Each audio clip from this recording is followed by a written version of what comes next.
Charney, the poster child for outrageous workplace behavior. Fall of the Sleaze King. Are you the Sleaze King? Behind that racy ad campaign. Do you think you pushed the envelope too far? And the butt of jokes on SNL. You know what? Sue me! From his bedroom turned war room. This is something we don't want to look at. Can he pull off the biggest comeback ever? I'm not crazy. I'm not. Plus, showdown at the fast food window. This is a horrible corporation with horrible values. The video he posted that took him from pulling in $200,000 a year to fired and food stamps. You'd filmed yourself and then you posted it. And going out with a bang. As for this job, well, I quit. What? You said the F word! Posting your resignation for the whole world to see. I can't do this anymore. Tonight, Occupational Hazards. Here's David Muir. Good evening. Elizabeth is off tonight, and we start right off with that exclusive interview. The man once behind American Apparel, known for its racy ads, provocative clothing, and its models. Some say those ads crossed the line and that the CEO did too. At work in his underwear? Even after he was gone, a video that suddenly went viral where he's not wearing any apparel, American or otherwise. Tonight, he's fighting back right here. And whose side will you be on? Gio Benitez with the interview. It's a sunny day in California, and I journey to this castle to meet a banished prince. Good to see you. His name is Dov Charney, one of the most controversial and outrageous executives in corporate America. Is this where you get your inspiration from? Like this view here? I mean, anybody? Actually, make that ex-executive.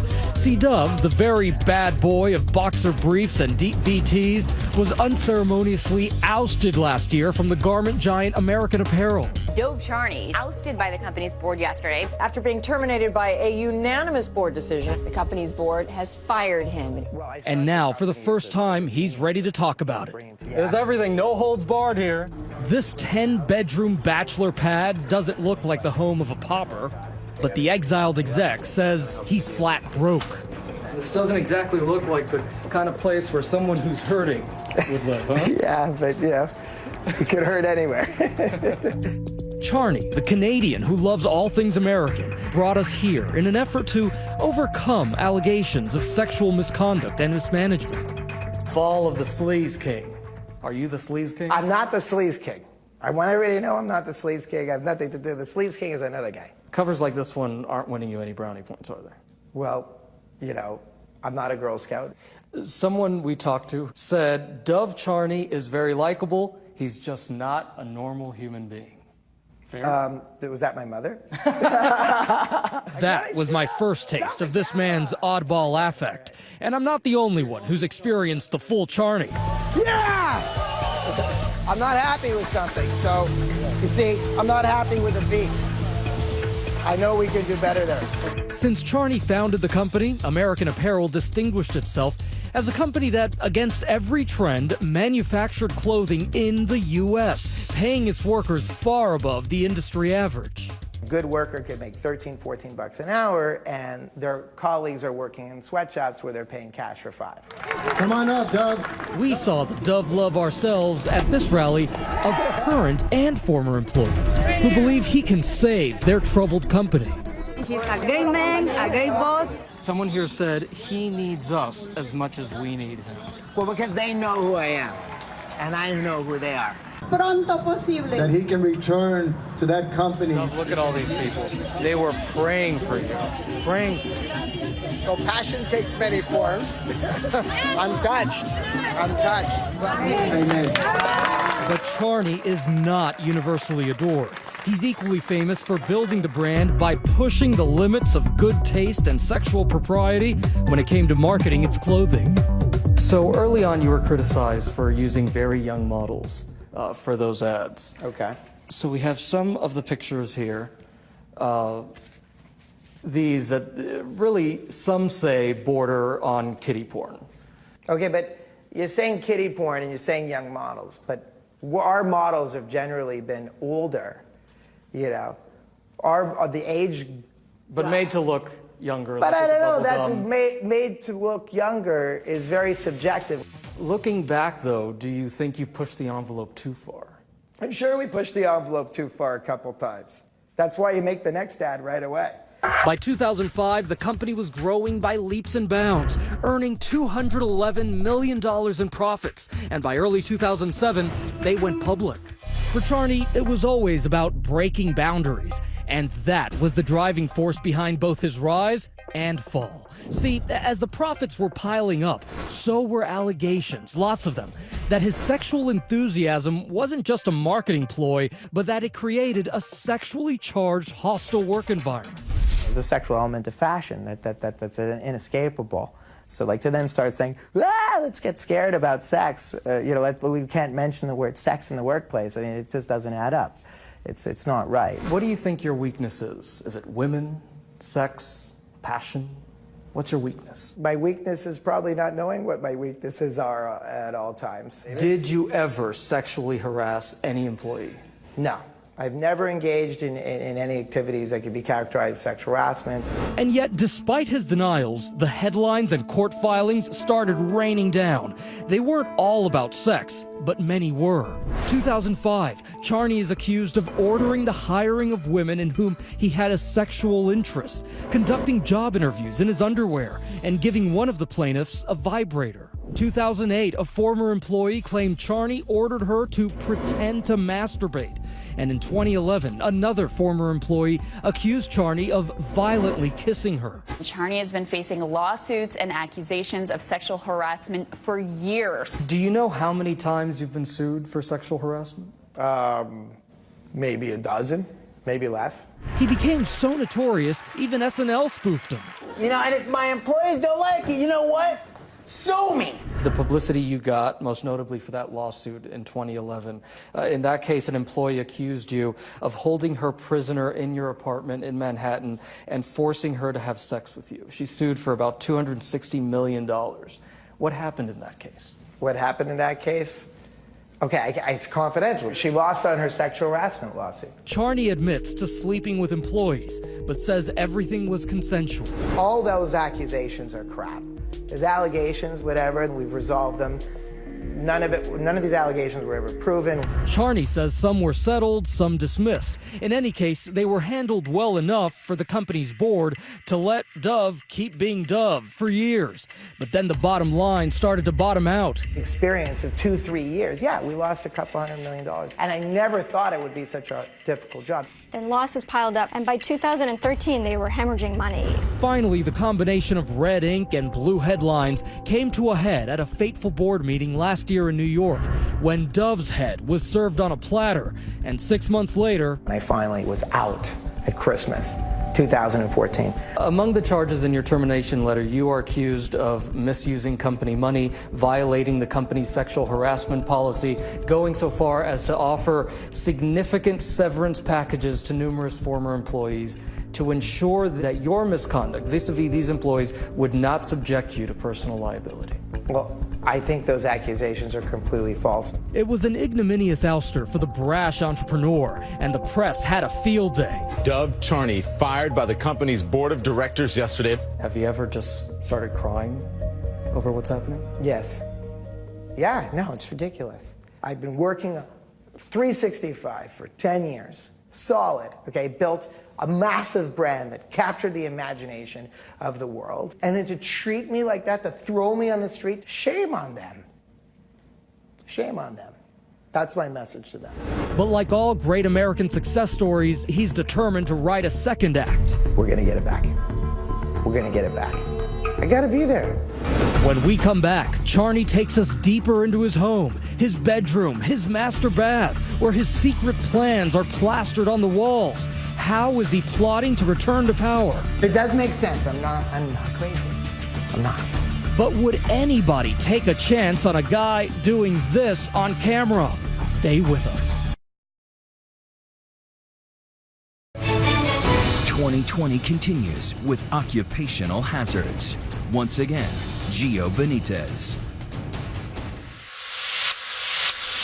How are you, man? A few days after our first interview, Dove invited us back to his fortress of solitude. You want to get started now? To show us a most fascinating and private place, his master bedroom. This is a first-time exclusive, ABC News. I don't want to explain what this is. This is something we don't want to look at. He now calls this his war room. The walls covered in a collage of post-it notes, articles, and random figures. Here's my sales. It was 634 last year, 658 this year. There are rows of business cards pinned to the door. These are just contacts. Even the bathroom mirror hasn't been spared. This is my recent pile of crap. It's just enough to make you wonder. It does make sense. I'm not crazy. I'm not. The magic and the madness, which was once the heartbeat of American Apparel's factory floor, is now being channeled here in Dove's determined, perhaps desperate attempt to take back his beloved company. So this is what I do. This is my life. I've had a minute being on the outside to re-strategize how I want to take control of the company again, and I intend to. He's cagey about how he plans to finance a takeover, but open about his public relations strategy. Remember those adoring workers who are rallying for his return? We love you, we love you. The organizers of this demonstration directed me to this Dove devotee. A 10-year veteran seamstress named Anna Amador. She calls it an injustice that Dove was taken out of this company. Why the love for the so-called sleaze king? Anna says after Charney got the boot, her hours were cut back. Oh, so there's people that are just at home for weeks and weeks, furloughed. I'm concerned that there'll be human tragedy if this business falls apart. That was Dove the compassionate. I also met Dove the persecuted. Charney has long alleged that the company conspired to destroy him, citing, among other things, the suspicious leak of this notorious video shot in an apartment rented by the company, in which the inimitable CEO dances in front of a coworker and a friend, wearing nothing but his custom-tailored birthday suit. Charney says it hit the web just one day after Dove was ousted, and he's convinced the leak must have come from the company because it was contained in an email to which they had access. Hours after I'm fired, a personal video shot by a friend who had not distributed it to anyone was released in the public. It has to be connected to the company's activities. Okay, so the company went as far as to release a video of me. That was personal. Okay. And how did they get that video? Because they had access to all of my personal affairs. That video went viral because people are probably asking, who does this? I have my own lifestyle. You know, we're taught in school, don't judge people's personal lifestyle, okay? Now it was high time to pay a visit to the company and meet the woman who took Dove's place. Bottom line, was there an underhanded plot to get Charney out of here? No, I don't believe that at all. Maybe 400 styles. Paula Schneider, newly appointed CEO, is the new face of American Apparel. Her mission to restore the company to profitability, to save the workers' jobs, and to distance it as far as possible from its controversial founder. You know, I have great respect for what he built here, but there were challenges. In the last 5 years, the company has lost over $300+ million. So, you know, it wasn't a financially healthy company, and my goal is to take it, turn it around. What exactly was Dove fired for? Dove was fired for violating our sexual harassment and our anti-discrimination policy. He was also fired for misuse of corporate assets. He says all of the claims of sexual harassment are baseless. That's not what came out in the findings. But if these cases were true, if what these women said happened, this went on for years. Years. How could that have been allowed? Hard to understand. Schneider says that getting the company back on track means that, yes, workers like Anna are now being furloughed. In some cases, they are being furloughed for weeks. And I feel tremendously bad about that. And the company is quick to point out that plenty of workers were elated by the news that Charney had left the building. When you work at American Apparel closely with Dove, you're pretty much scared all the time. The company directed us to this employee who did not want to show her face. He will yell at you, call you names, humiliate you until you feel down, broken. Was that a common sentiment here? I've heard that, and I've seen reports, I've seen HR reports to that effect. So after hearing that, we dropped in on Dove one last time. The company is saying that you were hemorrhaging money, that you were just piling up debt, that you just left a big mess there. Even the best of American companies had periods of losses. What's important here is about the go-forward opportunity at American Apparel, and I believe I had a good strategy to go forward. As for this employee's allegations, I think that's one person's point of view. Okay, there's many different points of view, and I'm not going to get along with everybody. This is a tough environment. It's the apparel industry. Not everybody has to work at American Apparel. But Charney doesn't deny he can be a tough boss. We're taking over t-shirts, man. What do we need to do private label for? In fact, back in his war room, This guy's nuts, though. Charney showed us something revealing. You are a worthless pansy ass who is now weeping and slobbering all over my drum set. The trailer to the movie Whiplash, the story of a maniacal music director who has unreasonable expectations of his students. The allegedly abusive boss knows the words by heart. Harder than good job. I'll tell you one thing, I'll push my white-collar workers harder. I was combative. I was a pushy boss. I was a hammer on my white-collar staff. That's for sure. But when we asked again about those lawsuits, Dove had had enough. The new management at American Apparel says there were 15 lawsuits with $6.1 million in payouts. Look, I mean, that statement is misleading. Okay, the statement that I've been told what they've told you. They're trying to mischaracterize. You know, I won't discuss the lawsuits. It's not fair to me. It's not fair to me. It's been a witch hunt. They spent $10 million chasing me around. Okay? You're talking about my sexuality, okay? I don't like it. You always go through periods of redemption. So what's the future look like for the fallen fashion icon? Well, the company is positive that the odds of a Charney restoration are slim. Actually, make that 0. He is not allowed to be an employee or an officer or CEO of the company, period. There's no option there. And just this week, news broke that the SEC is investigating what led to his termination. How do you respond to that? I think for something like that, it's going to go straight to my lawyers. There's nothing I can say about that in this forum. At this point now, why would American Apparel, or perhaps any company, hire you back? Because I'm a garment man. I know my business. I'm passionate. My ethics are good. I'm a great industrialist. And I'm a human being. I have faults. I've made mistakes. But I love what I do. Before we said adios, I had one last question. It was about his bedroom walls. If you can add one more note today, right here, what would you write? Let me try. This might not be it. Let me take a stab at it. All right. Okay. So there you go. Let's build American Apparel into a great company together. And that's the note you would put up today. Yeah. So if you were in charge of American Apparel, would you hire him back? Let us know on our Facebook page and on Twitter. Use the hashtag ABC2020.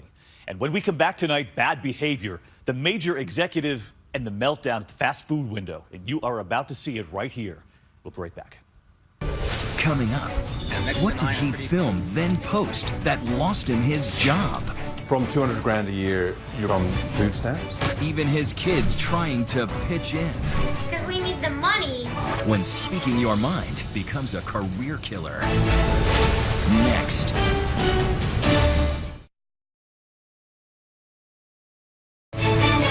"2020 continues with Occupational Hazards. Here's Nick Watt. We got milk, Chicken. ground beef. Adam and Amy Smith are on their weekly supermarket run in Portland, Oregon. There's free-range chicken. We love your chicken, and it's $5.99. We'll take it. Adam graduated top of his class at business school, a go-getter, high flyer. But now this father of 4 is shopping with food stamps. Tomatoes? No. That's too much. Depending on the price. Oh, never mind. In some ways, it feels like I completely failed. From 200 grand a year, you're on food stamps? Yeah, my voice is cracking right now because I never thought I'd be there. It's humbling. He's talking about his spectacular fall for the very first time, talking to us. We were living in our dream house. It was beautiful on 3.5 acres. Smith lost that beautiful home in Tucson, Arizona after he was fired from his job as CFO of a medical device manufacturer 2.5 years ago. The reason? An infamous internet incident spawned by nationwide protests at Chick-fil-A. Now, one of the most popular fast food chains in the country is under fire this morning. You may recall the kerfuffle erupted when the chicken chain's president took a public stand against same-sex marriage. Confirming that the fast food chain is the new ground zero in the culture wars over gay marriage. Count Adam Smith a casualty of that war. All because of a 2-minute, 20-second YouTube video that started like this. Well, I'm waiting in line. I'm next in line. Here I go. Smith's humbling experience wasn't caught on camera by someone else. No, he's the only person who pressed send. People have to have their Chick-fil-A anti-gay breakfast sandwich. You'd filmed yourself and then you made the decision. Yeah. You posted it. I did it. Yeah. We'll get back to Smith and the details of his cautionary tale in just a minute. Listen, hitting the send button, we do it all the time without really thinking. Sending emails, texts, tweets, selfies, videos out into the world. It can be life-changing, career-ending. Just ask these people. The school bus driver posting a beer-swilling selfie. The woman who came to the office dressed as a Boston Marathon bombing victim. And the naughty 10th grade math teacher known as Crunk Bear posting saucy pics and drug talk. Fired, fired, fired. Every time I look at hiring somebody, I go and gather their digital footprint from every source I can get. Shark Tank's Kevin O'Leary is not alone. Most companies now, mine included, employ people that specialize in just watching what's happening on all the platforms. Remember PR exec Justine Sacco? She learned that the hard way when she tweeted, "Going to Africa, hope I don't get AIDS. Just kidding, I'm white." Yeah, she's a PR executive. And she kind of chuckled to herself. This was at Heathrow Airport, press send. She says it's meant to be a comment on white privilege, but people didn't get the joke and the tweet went viral while she was in the air heading to Africa. She had no idea. A hashtag started to trend worldwide. Has Justine landed yet? Because everybody was so excited about Justine landing and realising that her life would never be the same again. Back now to Adam Smith, who in the summer of 2012 decided to protest against Chick-fil-A. What's wrong with Chick-fil-A in your mind? They donated to anti-gay groups. There were anti- and pro-protests. Now, Smith got in line at his local drive-thru. There's a long line of cars, too. I don't know if you can see, but it's, Here's what happened. awesome. You know why I'm getting the free water, right? I do not. Because Chick-fil-A is a hateful corporation. And then he got carried away. I don't know how you live with yourself and work here. I don't understand it. This is a horrible corporation with horrible values. You deserve better. I got emotional about it. And said things to the clerk that you regret? I don't regret the stand that I took, but I regret the way I talked to her. I just can't stand the hate, you know? It gotta stop. It's gotta stop, guys. Smith pressed send, went to bed, woke up, went to work. And the receptionist, first thing, big eyes, "Adam, what did you do?" The voicemail is completely full, and it's full of bomb threats. You were asked to resign? Yeah. He refused and was fired, losing his 6-figure salary and stock options. Worth? It was over $1 million. And it's gone? It was taken when I lost my employment. The money, that beautiful home, all gone. They had to super downsize. No big house, no space for big toys. This is Sterling. Open, give all we own to Goodwill. Oh, is that your Easy Bake Oven? Is that one of your favorite toys? Did you have a swimming pool? We had a jacuzzi. You had a jacuzzi? What are you fishing for? We're getting off the point here. Smith quickly apologized to the clerk he got angry with. I am so very sorry for the way I spoke to you. She has forgiven him. I do forgive Adam Smith. I think he realizes how bad of a decision it was to make that tape. But apparently some others have not. Okay, so fired from one CFO job, Adam applied for another, 1,200 miles away in Portland, Oregon. He got it. The family had to move, but a job, a fresh start. Hooray. I hesitate to even ask what happened next. It was 2 weeks on the job. I got called into the CFO's office, and they said that you should have told us about the Chick-fil-A video. You're fired. So he started showing the so-called chicken incident video at job interviews to get it out in the open.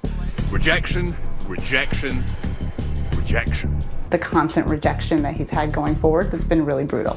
Wife Amy is now the family breadwinner. This might sound silly, but change your name, dye your hair, grow a different beard. All things that were recommended, and some of those things I tried. Occasionally he'd get an offer, then always a call or a voicemail like this. I just don't want to see this be a distraction or any backlash. Some of the others have expressed some concern. Adam Smith, self-made man, reduced to nothing. His kids even trying to find ways out of his hell, making a Shark Tank-like pitch. Instead of doing this, you do this. It's $15. $15? Okay. Should we put this on TV then, huh? Why would we do that? Because we need the money and have food for our family. Adam's son Sawyer sees a silver lining in all of this. You want him to have a full-time job? No, I don't. Why not? Because I want him to play. Okay, so this is the benefit, is that when he hasn't been working, he's been hanging out with you guys. Yep. That's good, right? Most people eventually can move on from the online faux pas. Justine Sacco of the Off-Color AIDS and Africa joke eventually landed another PR job, but not Adam Smith. It's now nearly 3 years and he's still unemployed. He's turned to meditation and the wisdom of Buddha. I'm not a Buddhist. I just found that to be really helpful. He also sent us this video of him and his kids dancing to the song Shake It Off. The wisdom of Taylor Swift. How long are you going to be made to pay for a mistake? I don't know. I do know that when you watch it for the first time, I don't know how you live with yourself and work here. I don't understand it. it feels like it just happened. It's always going to be there. Can't take it down. Next, confessions from customer service reps. From pulling a supervisor shuffle on you to transfer hell. No, I had 2 people that asked for the phone number, put me on hold, and never came back. When Occupational Hazards returns. Well, here's the question for you at home tonight. When you call customer service, how long have you waited? And once someone finally gets on the line, how do they treat you? You're about to hear the calls for yourself tonight. Customer service without a smile. And in some cases, the customers are no joyride either. Who's worse? Here's Rebecca Jarvis. Kenesha Jenkins of Houston, Texas had a problem. In order to get a refund from a company, she'd have to navigate every consumer's worst nightmare, that dreaded call to customer service. My name's Walter, and I work in customer service. Her low expectations were met, and then some. You're not going to beat us out of our money. You people are famous for that, for stealing, murdering. Wait. You said you people. What you mean by you people? The prisons in Texas offer black people so much with lethal injections. We know about you black people because that's what takes up the jails and welfare. I was beyond angry that somebody could be that ignorant to speak to me on the phone, and you're supposed to be customer service. The good news, the company is now out of business. The bad news, Kenesha's experience, while extreme, is hardly unique, and a growing online army of disgruntled customers is uploading their horror stories to prove it. Are you going to let me talk to your manager? But remember, these nasty customer service agents started out as human beings. To find out what's behind all of this hostility, we called on 2 former service reps, Mark Pavlik, an ex-cable company agent, and Jacob Curtis, who used to work for a home security company. You almost never have anything good happen to you at work. You know it's going to be hell from the get-go. These guys say the explanation is simple. This can be one of the worst jobs in the world. Dehumanizing, unrelenting. So it's no surprise that some reps lash out at their own customers. There was a supervisor, and the customer's like, hey, what's your name? How do you spell it? And he said, Y-O-U. It's not an easy job because you're trying to appease the company that you work for, and then you're trying to appease the angry customer who disagrees with the policies. It's very emotionally draining, and it's call after call after call. And boy, can some of those customers be vicious. Jacob posted this call on YouTube of a crazed man unloading on one of the service agents. Could I get the phone number on your account? Why? The last two people that asked for the phone number put me on hold and never came back. If you don't put me on the phone with somebody who can help me, no! No! No! I posted it because I thought it was funny. About half the people related to the customer, and that's how frustrated people are with customer service, I think, that they're relating to a guy like that. But it turns out that some call center agents have their own little tricks of the trade to deal with unruly customers. For instance, there's the supervisor shuffle. Okay, so let me transfer you to my supervisor. The company does not want you to get to the supervisor because it takes up the supervisor's resources and time. Most likely, if you want to speak with a supervisor, you're not going to be really speaking with a supervisor. Someone's pretending to be a supervisor? They have no real power over a normal customer service representative. According to our reps, another dirty little secret is sending difficult customers to transfer hell. I don't want to be transferred! Did you not hear me? All of a sudden, with one click of a button, hey, I'm going to transfer you. All your problems are resolved. It's so nice to do. I can say that it has happened. They've transferred people back into the queue. That is the worst. Not only are you being transferred, but you're back on hold. Yeah, you have to listen to Mariah Carey again. Most annoying to customers, our reps say agents often aren't really even trying to help. They're actually playing the sell game.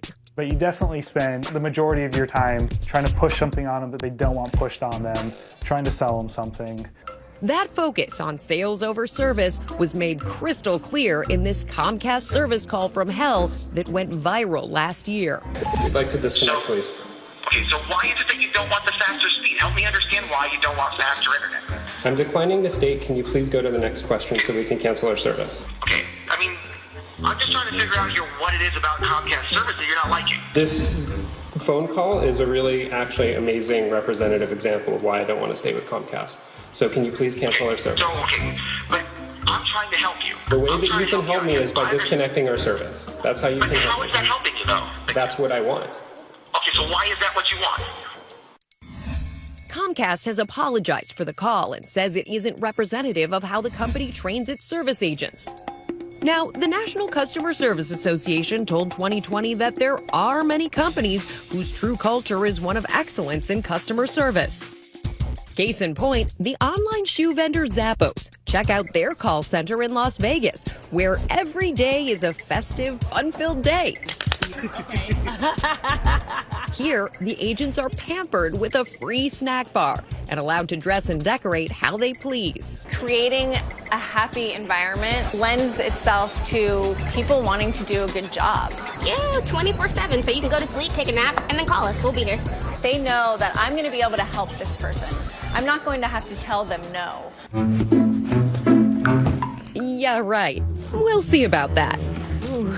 To test their system, I order a pair of shoes from Zappos and call into customer service posing as one of those annoying, unreasonable customers. How are you doing today?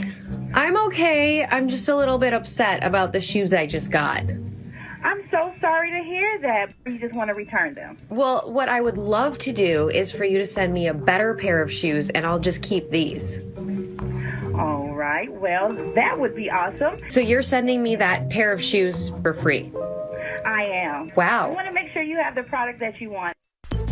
While this is obviously going way above and beyond the normal customer service experience, our former reps clued us in on another way to get what you want from less enlightened companies. Post something on social media, Facebook, Twitter, whatnot. And as soon as someone posted something negative on there, we pretty much gave them whatever they wanted. Now that sounds a lot less stressful for both sides of the customer service experience. How can you treat a customer that way? How many supervisors do you want me to speak to that can't help me? No! So what are your worst customer service stories? And if you've dealt with customers, let us know too. Use the hashtag ABC2020 on Twitter, and we'll be right back. Next, I'm done with this. Workers who dared to say, take this job and shove it. I quit. I've got lady balls that compare to no other. When Occupational Hazards returns.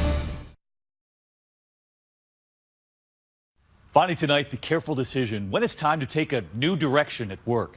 Zayn Malik leaving one direction and millions in money and in fans. Tonight, the meltdowns after learning Zayn was gone. and the other spectacular moments when folks at the office say, I'm done. Here's Chris Conley.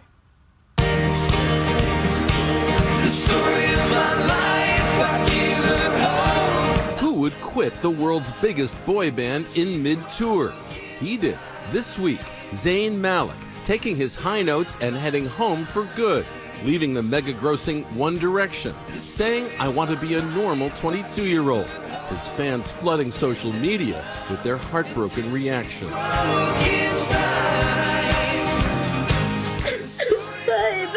Zayn is leaving? What the f? Hitting the same note as Zayn, this Texas school bus driver, also eager to avoid possibly overexcited young people, as she got on her phone and walked off a crowded school bus. You need to send somebody to get this bus and these kids. I'm done. I can't take it no more. Dramatic and how. Now, just as the satiric website The Onion has zeroed in on employees' love of ditching your job scenarios, consider the Quitzilla, a new breed of employee who orchestrates his or her departure into a major media event. Last year must have seemed like quitting time. In Anchorage, Alaska, KTVA News 11 correspondent Charlotte Green was wrapping up her report on a medical marijuana group called the Alaska Cannabis Club. Why was this an issue that had particular resonance for you? Well, I love weed. I love it. Every single reporting job I have probably smoked right after I got off work, daily. Charlotte loves weed so much that she is the owner of the Alaska Cannabis Club, the subject of her report. This is a situation typically referred to as a conflict of interest, not to harsh anyone's mellow. You're not really supposed to do that, are you, Charlotte? No, I have a degree in journalism. I know all about ethics. I made a choice, and I am unapologetic in it. Unapologetic. Period. I've got like lady balls that compare to no other. There could be no denying that statement when Charlotte tagged her story live and her local news career went up in smoke. Now, everything you heard is why I, the actual owner of the Alaska Cannabis Club, will be dedicating all of my energy toward fighting for freedom and fairness, which begins with legalizing marijuana here in Alaska. And as for this job, well, not that I have a choice, but I quit. Pardon for us. So that happened. I knew this was going to be my exit. All of it was planned out top to bottom, except for the Yeah, I just spoke from my heart. I spoke my truth in that moment. You knew you were going to be fired. I knew I would be fired if I told my boss that me, the weed reporter, had a weed business. Yes, of course I'd be fired. So you lied to him instead. No, I didn't lie. I omitted. Then there's Marina Schifrin. She'd put in a couple of years in Taiwan at a web-based news video content provider. She'd had enough.